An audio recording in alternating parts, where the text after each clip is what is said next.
Hello student, कैसे आप लोग? आई होप अच्छे होंगे। तो चलिए आज का जो बेसिकली क्लास है, इस आज के क्लास में हम लोग सिर्फ कैपेसिटर के ऊपर कुछ न्यूमेरिकल्स को डिस्कस करके देखने वाले हैं, जो कि बहुत ही ज़्यादा इंपॉर्टेंट लेक्चर है।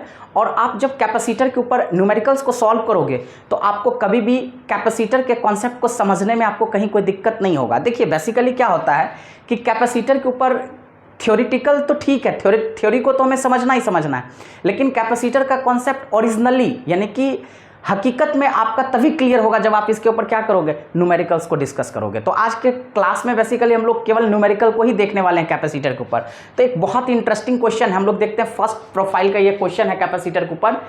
इस क्वेश्चन देखिए, कभी भी जब आप कैपेसिटर के ऊपर न्यूमेरिकल को देखोगे तो सबसे इंपॉर्टेंट चीज़ होता है सर्किट डायग्राम। इसी चीज़ को देख करके बच्चा क्या होता है, पगला जाता है, यानी कि लगता है अरे ये क्या दे रखा है। मतलब ये सर्किट डायग्राम को देख करके वो उसके अंदर क्या होता है, घबराहट आने लगती है, अरे बाप रे बाप ये क्वेश्चन कैसे सॉल्व होगा। बहुत ही सिंपल है। आज हम आपको इंपॉर्टेंट टेक्निक बताने वाले हैं जिसके जरिए एकदम बिल्कुल देखते के साथ आपको कलम भी नहीं चलाना पड़ेगा और बिल्कुल एकदम फिंगर पे आप इस चीज़ का इक्विवेलेंट कैपेसिटेंस को क्या करोगे, फाइंड आउट कर लोगे। तो देखिए सबसे पहले यहाँ पे सर्किट डायग्राम को घूरो।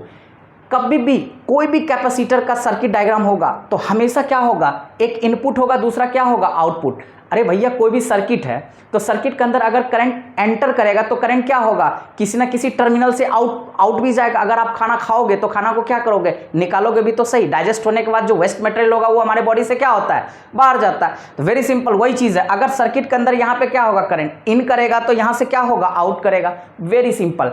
आपको क्या देखना है, सिर्फ आप लोग को क्या जस्टिफाई करना है, केवल फाइंड आउट करो। देखो ये हमारे पास ए को इनपुट मान लिया तो बी हमारे पास क्या हो गया, आउटपुट। अब हमें ये देखना है कि यहां से मान लो चार्ज आया।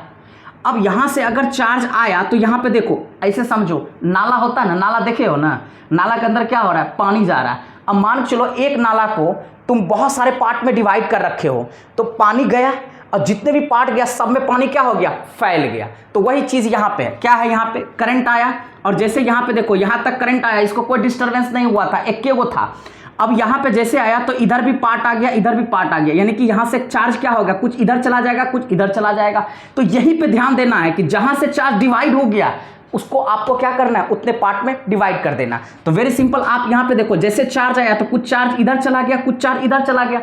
अब एक बात बताओ, जो चार्ज इधर के चला गया, अब देखो जो इसके अंदर आया वही इसके अंदर आ गया, वही इसके अंदर गया और सीधे क्या हो गया, आउटपुट के रूप में निकल गया।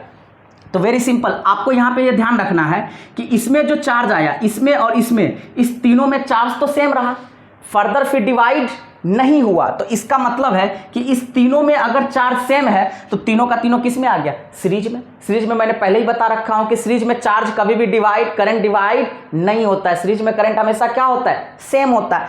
अब देखो जो चार्ज यहां पे आया, फिर यहां पे आकर के ससुरी इसने क्या किया, दो पार्ट में डिवाइड कर दिया। क्या कर दिया, दो पार्ट में डिवाइड करे। तो बहुत ही सिंपल, अब जैसे ही यहां पे चार्ज आया कुछ इधर चला गया, कुछ इधर चला गया, तो बहुत ही सिंपल यहां पे क्या हो गया, चार्ज डिवाइड। और बिल्कुल दिमाग में ध्यान रखना है, जहां पे भी करंट डिवाइड होता है तो 100% वो किस में होता है, पैरेलल में होता है। तो इसका मतलब ये दोनों किस में है, पैरेलल में। तो हम इसको क्या करेंगे, आसानी से हम इसको नाम दे देते हैं। मान लेते हैं इसको हमने C1 ले लिया, इसको कैपेसिटर 1, इसको मान लेते हैं C2, इसको मान लेते हैं C3, इसको मान लेते हैं C4 और इसको मान लेते हैं हम लोग C5 और इसको मान लेते हैं C6। अब देखो ऐसे अगर नाम दे दोगे ना तो बहुत ही इजी होगा सॉल्व करने में, आपको कभी कोई कंफ्यूजन नहीं होगा कि यार किसको कौन सा कैपेसिटर मानेंगे। Very simple. तो इस मतलब हेडेक को बिल्कुल खत्म करो, सीधी क्या करना है, यहाँ पे हर कैपेसिटर का नाम दे देना। मान लेते हैं इसको C1, C2, C3, C4, C5, C6, एक सीक्वेंस में मान लो, झंझट ही खत्म। अब हमको क्या करना है, देखो क्वेश्चन को देखना है। सबसे पहले क्या कह रहा है question, find the equivalent capacitance. भैया पहला काम बिल्कुल क्लियर है, हमें क्या फाइंड आउट करना है, इक्विवेलेंट कैपेसिटेंस। तो ऑटोमेटिकली पहला पार्ट क्लियर। इक्विवेलेंट कैपेसिटेंस कैसे फाइंड आउट करेंगे, देखो दिमाग में लगाओ। यहां पे सीधी सी बात हमने देखा ऑलरेडी, यहां से चार्ज डिवाइड हो गया तो ऑटोमेटिकली C2, C3, C4 किस में आ गया, सीरीज में। तो वेरी सिंपल यहां पे लिख देंगे C2, C3 एंड C4 इन सीरीजेस। ये तीनों का तीनों किस में है भैया, सीरीज में। तो सीरीज में है तो सीरीज में कैपेसिटेंस को कैसे फाइंड आउट करते हैं, बहुत ही सिंपल, उल्टा। रेसिस्टर में क्या करते थे, सीरीज में R1 plus R2 plus R3 जोड़ते थे, कैपेसिटर उल्टा हो जाएगा, 1/C1 plus 1/C2 plus 1/C3। तो बहुत ही सिंपल, इसका इक्विवेलेंट, इसका यानी कि ये तीनों जो सीरीज में आया इसका टोटल, इक्विवेलेंट का मतलब क्या होता है, टोटल। टोटल कैसे निकालेंगे, बहुत ही सिंपल, हम लिख देंगे 1/C डैश। अगर ये तीनों का तीनों किस में है, सीरीज में है, तो इसका इक्विवेलेंट क्या हो जाएगा, सी डैश, 1/c' बराबर क्या हो जाएगा, 1/c2 plus 1/c3 plus 1/c4। Very good. अब यहीं पे देखो c2 का वैल्यू कितना है, 60। तो आप देखो डायरेक्टली हम ओरली कैलकुलेट कर देते हैं, 1/60 1/60 1/60। वेरी सिंपल, 60 हमारा एलसीएम आ जाएगा, सीधे हमारे पास क्या हो जाएगा, 3/60। अब इसको काटो, क्या आ गया हमारे पास, 1/20। अब यहां से बताओ, अगर 1/c' हमारे पास 1/20 है तो c' हमारे पास कितना आ जाएगा, सीधे 20। और ये किस में दे रखा है बताओ, सारे के सारे किस में है, माइक्रोफैरेड में। तो हमें कोई कन्वर्जन करने की जरूरत नहीं है, सारे के सारे किस में है, माइक्रोफैरेड में। तो ऑलरेडी हमने माइक्रोफैरेड लिख दिया भैया, कोई दिक्कत वाली बात है ही नहीं। अब इंटरेस्टिंग चीज क्या देखना, चलो इस पार्ट का तो हमने इक्विवेलेंट कैपेसिटेंस फाइंड आउट करना। अब हमारे पास दिक्कत का क्या है, इसको देखना, यानी कि C5 और C6 हमने देखा यहाँ पे, जैसे ही चार्ज आया इधर डिवाइड, इधर जो भी चार्ज आया फिर यहाँ पे आकर के क्या हो गया, डिवाइड हो गया। तो इसका मतलब C5 और C6 किस में है, पैरेलल में। तो इसका टोटल निकाल लेंगे। पैरेलल में कैसे निकालेंगे, बहुत ही सिंपल, हम लिखेंगे यहाँ पे C5 and C6 in parallel. अब इसका टोटल क्या निकालेंगे, तो इसका टोटल हम C" मान लेते हैं। देखो कोडिंग होता है, क्या होता है, आप कहोगे कि सर C1, देखो सिंपल सी बात है, ऑलरेडी हम C1 C2 तो नाम मान चुके हैं, तो इक्विवेलेंट के लिए बहुत ही सिंपल कोडिंग होता है, C', C', C', C4, C5 ऐसे करके हम लोग मान लेते हैं, ताकि कहीं भी कोई कंफ्यूजन होता ही नहीं है। मतलब जस्ट हम जो है ना, एक टेक्निक है जिसके जरिए हम इक्विवेलेंट कैपेसिटेंस को क्या करते हैं, रिप्रेजेंट करते हैं। सिंपल इतना ही चीज़ दिमाग में रखना, ज़्यादा आपको हेडेक लेने की ज़रूरत नहीं है। जरूरत से ज़्यादा कभी मत सोचा करो, जितना ज़्यादा सोचोगे प्रॉब्लम में उतना ही ज़्यादा फंसोगे। बस काम से काम मतलब रखो। तो ऑटोमेटिकली देखो यहाँ पे क्या है, C5 और C6 किस में है, पैरेलल में। खड़ा डायरेक्ट मारेंगे, क्या करेंगे हम, इसका इक्विवेलेंट कैपेसिटेंस क्या हो जाएगा, C', क्योंकि इस तीनों का जो इक्विवेलेंट था उसको हमने क्या मान रखा था, C'। तो ऑटोमेटिकली इस दोनों का टोटल क्या हो जाएगा हमारे पास, इक्विवेलेंट C'। बहुत ही सिंपल, क्या हो जाएगा, C5 प्लस C6। ऑटोमेटिकली यहाँ पे देखो क्या है, ये 10 माइक्रोफैरेड है, ये 10 माइक्रोफैरेड, दोनों सीरीज में, दोनों पैरेलल में, जोड़ दो दोनों को, डायरेक्ट कितना हो जाएगा, 20 माइक्रोफैरेड। बोलो कोई दिक्कत। यानी कि अब ये बताओ, इसका तुमको टोटल मिल ही गया, इस तीनों का टोटल मिल ही गया। अब देखो क्या है, मेन नाला ये था, मेन जो पाइप का फ्लो हो रहा था वो इधर से हो रहा था। अब यहाँ पे 2 पाइप चला गया, तो इस पाइप का टोटल निकाल लिए, इस पाइप का टोटल पानी निकाल लिए, दोनों पानी को जोड़ देंगे तो जितना पानी इसमें था दोनों बराबर हो जाएगा। बिल्कुल समझ में आ रहा है कि नहीं आ रहा है, सीधी सी बात है। तो इसका जो टोटल निकला और इसका जो टोटल निकला वो दोनों किस में आ गया, पैरेलल में। किस में आ गया, पैरेलल में। तो उसका इक्विवेलेंट, यानी कि हम डायरेक्ट यहीं पे लिख सकते हैं, इसका इक्विवेलेंट क्या था, C' और इसका इक्विवेलेंट क्या था, C'। ये किस में आ गया, इन पैरेलल। तो इस दोनों का इक्विवेलेंट क्या हो गया, C' प्लस C'। अब दोनों को जोड़ दो, C' तेरे को क्या मिला था, 20 माइक्रोफैरेड, C' तेरे को क्या मिला था, 20 माइक्रोफैरेड। अब बताओ दोनों को जोड़ोगे तो ऑटोमेटिकली हमारे पास क्या हो जाएगा, 20 और 20, डायरेक्ट हम लिख देंगे, हमारे पास कितना आ गया, 40 माइक्रोफैरेड। अब बताओ यहां तक का जो इक्विवेलेंट कैपेसिटेंस था वो मिल गया। अब हमें क्या करना है, ये जो टोटल कैपेसिटेंस मिल गया ऑटोमेटिकली वो C1 के साथ किस में आ जाएगा, सीरीज में। Very simple. तो आपको क्या करना है, अब लिखना है C', यहीं पे आप लिख सकते हो, now C' and C1 in series. अब ये दोनों किस में है, सीरीज में है। तो बहुत ही सिंपल, इसका इक्विवेलेंट कैसे निकालोगे, 1/40 प्लस 1/40। C', यानी कि इस पूरे का टोटल हमारे पास क्या था, C' और C1 दोनों किस में आ गया, सीरीज में आ गया। तो बस डायरेक्ट लिख देंगे, यहाँ पे ऑलरेडी लिख दिए C' एंड C1 इन किस में है, सीरीज में। तो इसका इक्विवेलेंट को हम क्या मान लेते हैं, 1/C4। ठीक है, सीरीज में तो क्या हो जाएगा यहाँ पे, 1/C' plus 1/C1।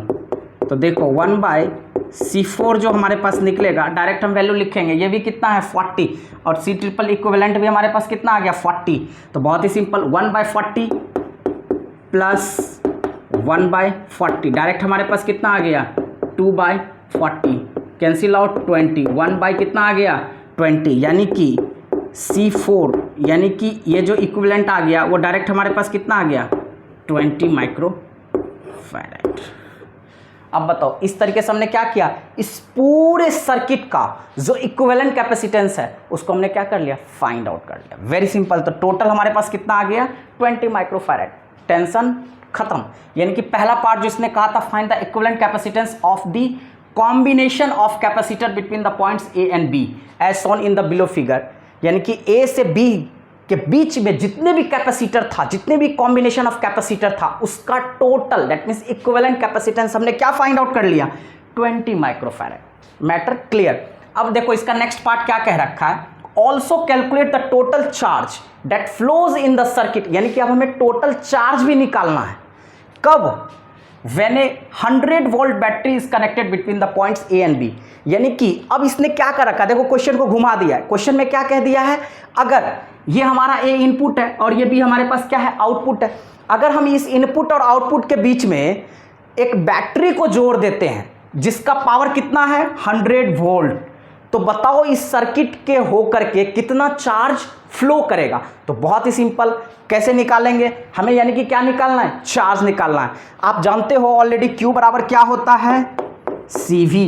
Very simple, मुझे क्या निकालना है, चार्ज। तो बहुत ही simple, Q is equal to total capacitance क्या निकला, अभी तुरंत हमने देखा था, पूरे कॉम्बिनेशन का हमने टोटल कैपेसिटेंस क्या निकाला, 20 माइक्रोफैराड इनटू पोटेंशियल कितना होना चाहिए, 100 वोल्ट बैटरी। यानी कि ए और बी के बीच में जो हम बैटरी को कनेक्ट कर रहे हैं उसका पावर कितना है, 100 वोल्ट। तो बस डायरेक्ट पोटेंशियल से क्या करेंगे, मल्टीप्लाई कर देंगे, खत्म कहानी। कूलम है। अब देखो एक चीज बताओ, कितना होता है, कंफ्यूज करता है कि इसका यूनिट क्या होगा। अरे बहुत ही सिंपल, ये किस में दे रखा, माइक्रोफैराड में, ये किस में दे रखा, वोल्ट में। तो बहुत ही सिंपल, क्या करेंगे भैया, 20 इंटू 100, ये क्या हो जाएगा हमारे पास, 2000। अब इसको मैं क्या लिखूंगा, इसको क्या लिखूंगा बताओ, माइक्रो कूलम लिखूंगा या क्या लिखूंगा। तो बहुत ही सिंपल, अगर ये माइक्रोफैराड में है तो चार्ज भी किस में आएगा, माइक्रो कूलम में आएगा। बहुत ही सिंपल, यहां पे क्या लिख दो, माइक्रो कूलम।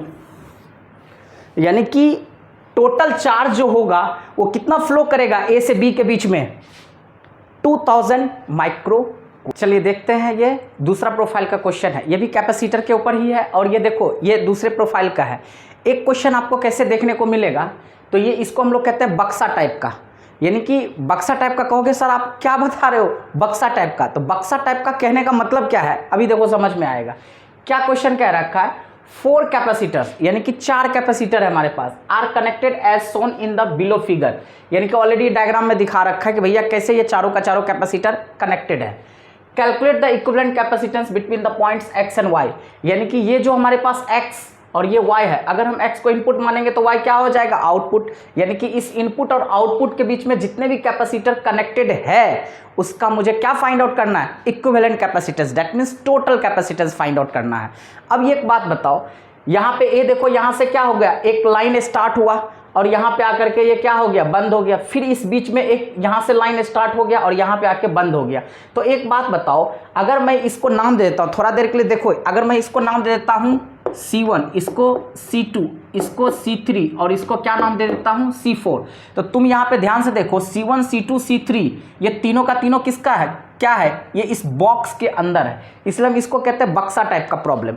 यानी कि कैपेसिटर पे ये जो बॉक्स टाइप का क्वेश्चन पूछे जाएगा तो इसका हम टोटल कैपेसिटेंस कैसे फाइंड आउट करेंगे, इसका हम आपको बिल्कुल एक जुगाड़ बताता हूँ। यानी कि इसको कहते हैं हम लोग, इस जुगाड़ यानी कि इस टेक्निक को अगर आप ध्यान में रखोगे ना, इस ट्रिक को अगर आप अप्लाई करोगे तो बिना सोचे समझे डायरेक्ट आप इक्विवेलेंट कैपेसिटेंस को आसानी से क्या कर सकते हो, फाइंड आउट करोगे। दिमाग में बैठा लेना, इसको हम लोग कहते हैं बक्सा टाइप का प्रॉब्लम। यानी कि ये कैपेसिटर के अंदर किस टाइप का प्रॉब्लम है, ये बक्सा टाइप का प्रॉब्लम।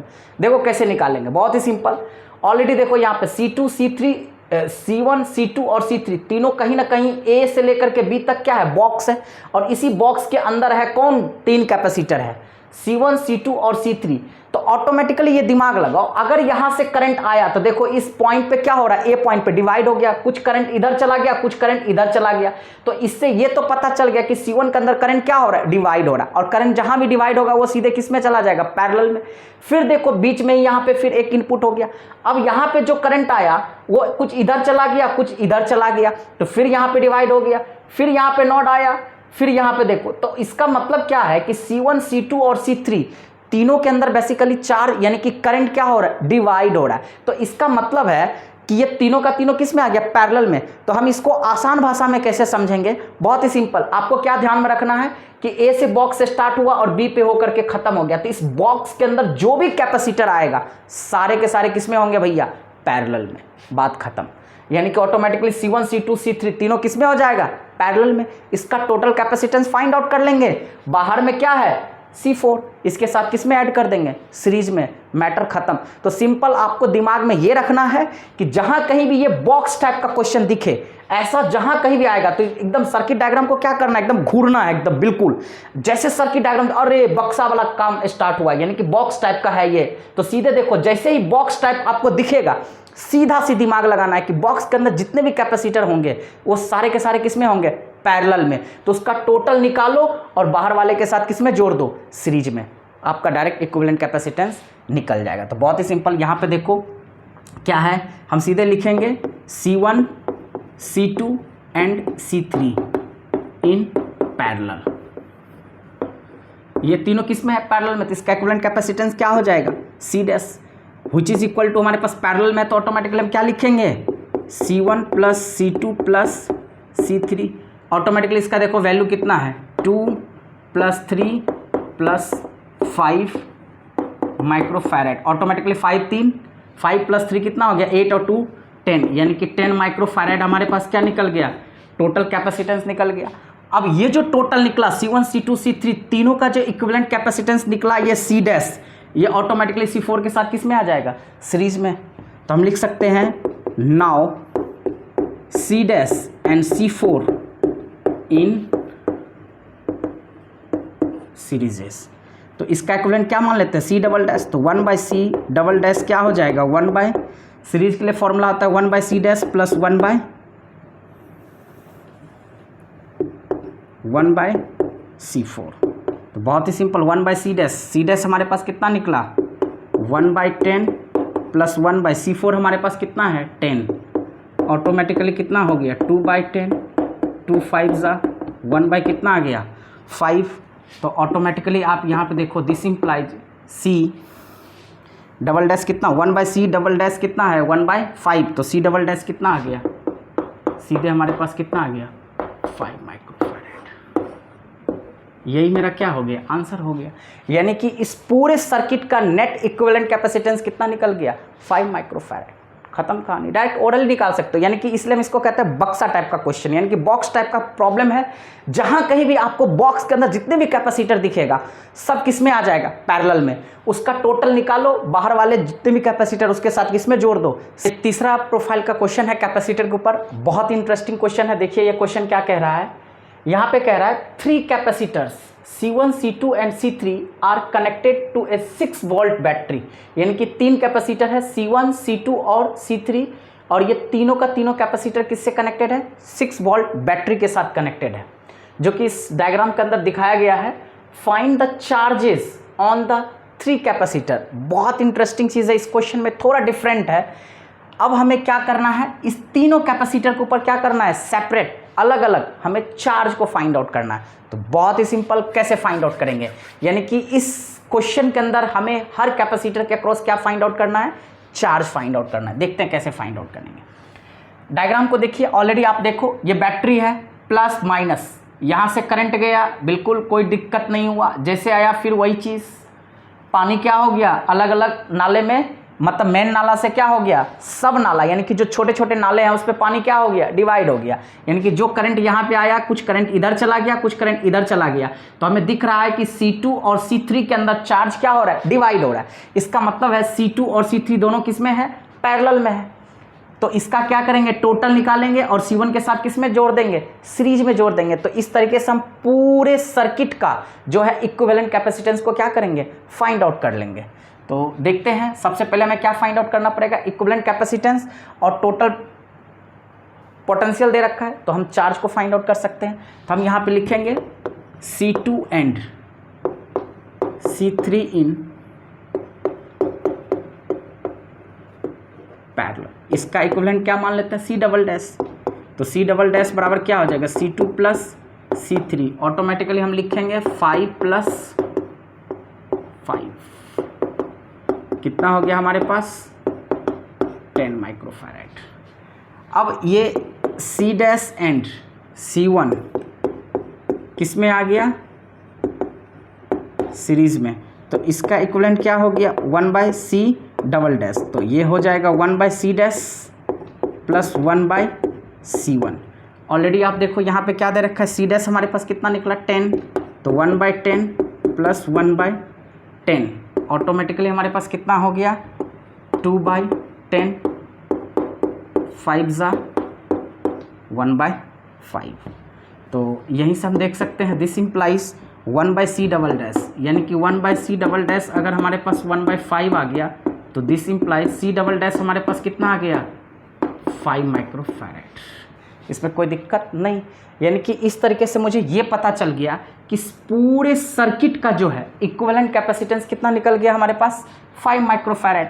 अब यहाँ पे कह रखा है find the charges on the 3 capacitor. अब देखो C1 के अक्रॉस भी हमें चार्ज फाइंड आउट करना है, C2 के अक्रॉस भी फाइंड आउट करना है, C3 के अक्रॉस भी फाइंड आउट करना है। थोड़ा दिमाग को लगाओ, दिमाग क्या लगाना है हमें, देखो यहाँ पे C1 सीरीज में, सीरीज के अंदर कभी भी चार्ज डिवाइड नहीं होता है, तो इसका मतलब सीरीज के अंदर चार्ज क्या रहेगा सेम।